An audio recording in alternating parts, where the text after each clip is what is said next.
8 mobs have become stronger in the upcoming Minecraft update, and several of them have also become weaker. Let's take a look at each of these and new metas to use in your worlds, where before you'd have to be fairly close to the center of the zombie before it could actually attack you. It also couldn't attack you if you're just 1.5 blocks tall, or if you're slightly above it and in the corner, so you can actually push them around without them attacking you. And even if we were inside the zombie while underneath of it, it wouldn't be able to hurt us. And other similar sized mobs would act the exact same way. The one before, you could just evade the zombified piglins by standing on a wall, but this is no longer possible in the upcoming Minecraft version. Now the zombie not only has a farther reach from the side, but they can also attack things that are slightly above them, as long as their hitboxes are at the same level, and they can see the thing that they want to attack, meaning that their red line has to see my red line. And you can see these lines by pressing F3 plus B, which means the mobs won't be able to attack if you're underneath of them, but as soon as just a bit of you shows up at the same as their foot level, they can then reach you. This attack range surrounds them like a circle, so even if you're in the corner, they will now be able to hit you. When it comes to Enderman, before you can actually avoid the Enderman attack just by being 1.5 blocks above it. You're also safe underneath of it, so now with Enderman you have to be 3 blocks up to be safe, and if you go any lower they'll get you. So make sure you stack up plenty high in order to take on your Enderman in the end dimension. So before you get within 2 blocks of an iron golem, it would be able to hit you, or if you fall within 2.5 blocks above it. Even if you're a full block underneath of a golem, it's still able to hit you. So now you have to be a bit closer to the iron golem before it'll actually hit you, but you'll still be safe from them by stacking up 3 blocks. But now you can hide from their attacks just by being 2 blocks under them. So you can use this to your advantage when early game, and you can just kill an iron golem, such as like for speedrunning, by hitting it, can't reach as far, and then you can just hide inside of a house, where you can easily do crits without you having to even build a tower. Spiders used to have a seemingly long reach. It could even hit you if you were above them. Plus it could reach you when you're underneath of it.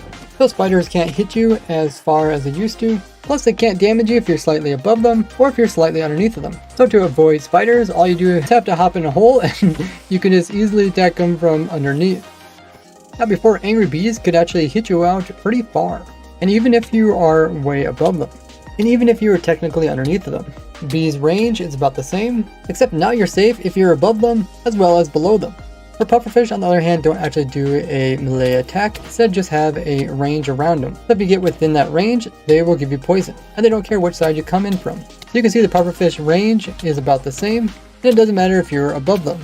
We're halfway, so leave a like and check that you're still subscribed. Besides the Warden Sonic Boom attack, it also has a melee attack. But unlike the Iron Golem, it wouldn't be able to melee you while being above it. Or if you're just below it, you would also be out of its reach. So you still gotta be fairly close before the Warden can hit you. And like before, it can't hit above or below without its sonic attack. Wither Skeletons are similar to Endermen, where they can't even hit you if you're just 1.5 blocks above them, or a bit underneath them. Now if you want to be safe from Wither Skeletons, make sure you're at least above their head height. So now you gotta be more careful when in the nether dimension, and build up 3 blocks tall so you don't get hit by the Wither Skeletons. Hoglins and Zoglins are known for their very far reach, where you might be safe standing 3 blocks above them, but even 2 blocks above them, they will definitely hit you. And even being far underneath, they will still get you. Hoglins and Zoglins also have a smaller reach, and they can no longer attack above or below them. So to get a Hoglin, just be sure to stack up at least 2 blocks up, and then you'll be completely safe from it.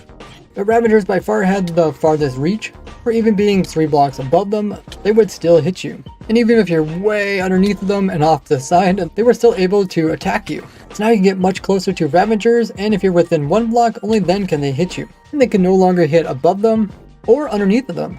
Now the Phantom's attack range is still similar, meaning you can avoid Phantoms just by falling into a hole, because Phantoms have bad AI and they can't figure out how to get to you.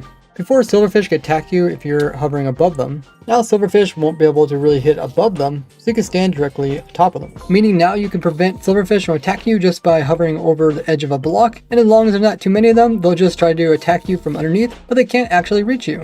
Well, the Dragon's a bit different because it doesn't actually attack you with melee, and it also has these little boxes, and each of the boxes can push the player, but the player only actually gets pushed when they take fall damage.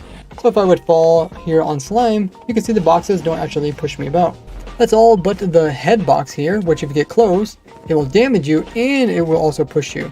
Because of this, the dragon acts the same way in the new update. Now become smarter by checking out this playlist here about secret tricks in the game of Minecraft. Thanks to my supporters at the Diamond, Iron, and Wood Farmer levels. It's only because of them I'm able to continue making videos. And I will see you all in the next one. Bye bye!